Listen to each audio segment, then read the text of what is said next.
Hello दोस्तों, कैसे हैं आप।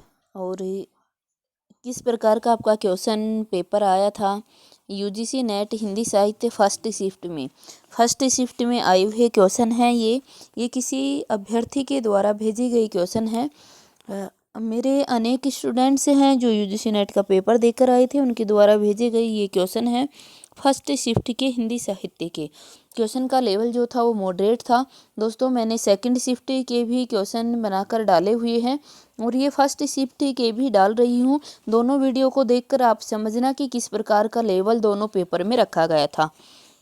पहला क्वेश्चन हमारे पास है, परिंदे कहानी संग्रह में कितनी कहानियाँ संकलित हैं। परिंदे कहानी संग्रह में कितनी कहानियाँ संकलित हैं। आंसर हो जाएगा दोस्तों हमारा कितना, 7 कहानियाँ संकलित हैं। नेक्स्ट क्वेश्चन था, चंदन बाला रास किसकी रचना है। तो ये दोनों में आया, मॉर्निंग शिफ्ट में भी आया और इवनिंग शिफ्ट में भी आया। चंदन बाला रास किसकी रचना है, तो किसकी है, आसगू की। नेक्स्ट क्वेश्चन है, पृथ्वीराज रासो किस छंद में लिखा गया था। तो पृथ्वीराज रासो जो है उसका प्रमुख छंद है वो छप्पे छंद माना जाता है दोस्तों। छप्पे छंद, पृथ्वीराज रासो की जो रचना थी वो चंद ने की थी। और ये चंद का जो प्रसिद्ध छंद है या प्रिय छंद है वो छप्पे छंद माना गया। चंद को छप्पे छंद का स्वामी कहा जाता है। पृथ्वीराज रासो में भी मुख्य रूप से छप्पे छंद है, बाकी इसमें अनेक छंद है। इसे आदिकालीन छंदों का अजायब घर भी कहा जाता है। तो इसका जो प्रमुख छंद है वो छप्पे माना जाता है। नेक्स्ट क्वेश्चन है, शिवपालगंज का वर्णन किस रचना में हुआ है।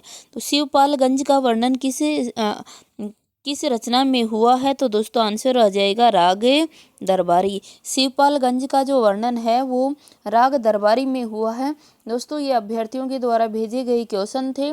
ऑप्शन उन्होंने नहीं लिखकर भेजे, लेकिन ऑप्शन 3 चाहे कोई भी हो, लेकिन एक जरूर उसमें से राग दरबारी होगा। श्रीलाल शुक्ल का उपन्यास था ये राग दरबारी और उसमें शिवपालगंज का वर्णन किया गया है। नेक्स्ट क्वेश्चन है, कविता क्या है चिंतामणि के किस भाग में संकलित है। कविता क्या है चिंतामणि के किस भाग में संकलित है। तो चिंतामणि भाग, आचार्य रामचंद्र शुक्ल का ये निबंध था चिंतामणि। इसके भाग 1 के अंतर्गत कविता क्या है संकलित है। कविता क्या है, ये कविता चिंतामणि भाग 1 आचार्य रामचंद्र शुक्ल के निबंध में संकलित है। नेक्स्ट क्वेश्चन था, भारतेंदु युग के साहित्यकारों को जो सफलता नाटक में मिली वह कविता लिखने में नहीं मिली। ये किसकी काव्य पंक्ति है या किसका कथन है। तो ये आचार्य रामचंद्र शुक्ल का कथन है। नेक्स्ट क्वेश्चन है, हजारी प्रसाद द्विवेदी की रचनाएं क्रम से लगाइए। हजारी प्रसाद द्विवेदी की जो रचनाएं थी उनको क्रम से लगाना था, मतलब उनके ग्रंथ थे, उन ग्रंथों को क्रम से लगाना था। उसमें दिया गया था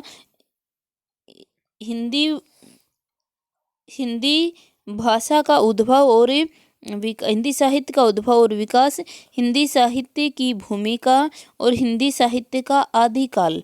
तो दोस्तों ये था हिंदी साहित्य का आदिकाल। तो सबसे पहले आ जाएगी कि हिंदी साहित्य का उद्भव और विकास, फिर हिंदी साहित्य की भूमिका, और फिर आ जाएगी, सबसे पहले हिंदी साहित्य की भूमिका लिखो, फिर उसका उद्भव और विकास बताओ, और फिर उसका क्या होगा, आदिकाल हो जाएगा। तो सबसे पहले हिंदी साहित्य की भूमिका, फिर उद्भव और विकास, और फिर हिंदी साहित्य का आदिकाल। नेक्स्ट क्वेश्चन हमारे पास है कि रस सारांश के रचयिता कौन हैं। तो रस सारांश के रचयिता ऑप्शन दिए जा रहे थे 4, जिनमें से एक ऑप्शन अवश्य आपको दिया गया होगा दोस्तों, भिखारी दास। रस सारांश के रचयिता कौन है, भिखारी दास हैं। भिखारी दास की रचनाएं आई होंगी ना ट्रिक से, कि ये जो भिखारी भीख मांगने वाले होते हैं, हमने याद किया था, है ना। ये सारे ही रस का सारांश खुद ही जान लेते हैं, खुद ही डिसाइड कर लेते हैं कौन सी छंद में हमें गाना है ना। तो इस प्रकार से हमने करके कोड बनाया था कि सारे रस का सारांश खुद ही जान लेते हैं। आंसर हो जाएगा दोस्तों भिखारी दास। नेक्स्ट क्वेश्चन था, इंशाअल्लाह खान ने किन शब्दों को प्रयोग न करने की कसम नहीं खाई। तो इन्होंने गंवारू शब्दों का प्रयोग करने की कसम नहीं खाई थी। गंवारू शब्दों का इन्होंने प्रयोग किया है। नेक्स्ट क्वेश्चन था कि द्विवेदी युग के कवियों को क्रमशः लगाओ। द्विवेदी युग के कवियों को क्रमशः लगाना था, तो उसमें द्विवेदी युग के कवियों को क्रमशः लगाना था। विकल्प तो नहीं दिए गए, लेकिन हाँ बता देते हैं। एक पूरा हिंदी साहित्य में ट्रिक से करवाती हूँ, और एक बहुत अच्छी ट्रिक बनाई थी द्विवेदी युग की भी, कि द्विवेदी युग की भी बनाई गई थी कि शंकर श्रीधर महावीर ने हरि का मुख लाल देख देवी माँ से रामचरित के पाठ पर काम करने को कहा, और स्नेह पूर्वक चंद्रधर शर्मा की शरण में जाकर राम नरेश का मुकुट ठीक करने को कहा। तो ये बनाया था शंकर श्रीधर ने हरि का मुख लाल देख। तो इस प्रकार से सारा साहित्य ट्रिक से करवाया जाता है। उस ट्रिक से सभी कवि आपके लग गए होंगे आराम से। दोस्तों ये सारा साहित्य आपका ट्रिक से करवाया जाता है। यदि आप में से भी कोई अभ्यर्थी पूरे साहित्य को पेड क्लासेज को लेना चाहता है, तो 1 से 10 के बीच में ये क्लासेज शुरू की जा रही है। अगर कोई इंटरेस्टिंग है तो मेरे नंबर हैं 94 670 75 600।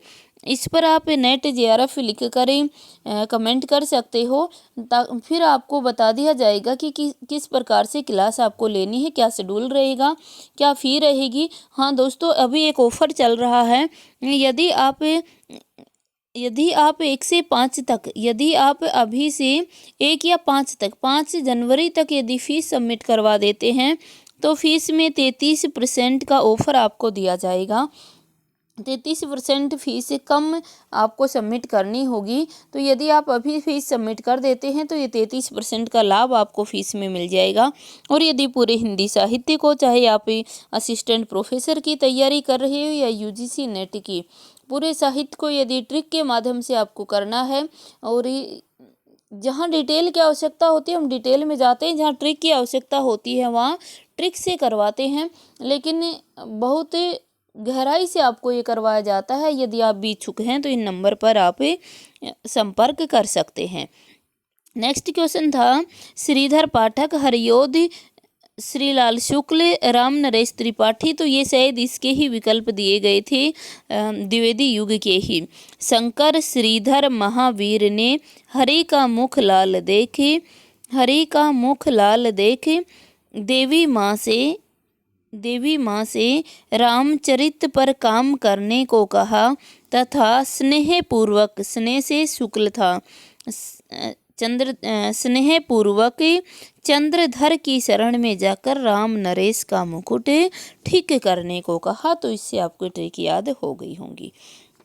नेक्स्ट क्वेश्चन है आगे के उपन्यासों के पात्र। आगे के उपन्यासों के पात्र पूछे हुए थे, जिसमें से एक विकल्प था सरस्वती और दूसरा था भुवन, और इसमें से कौन कौन से सही हैं वो देखकर आपको लगाने थे। तो सरस्वती और भुवन आंसर इसका था। नेक्स्ट क्वेश्चन था उर्वशी का तीसरा अंक किस में से लिया गया है।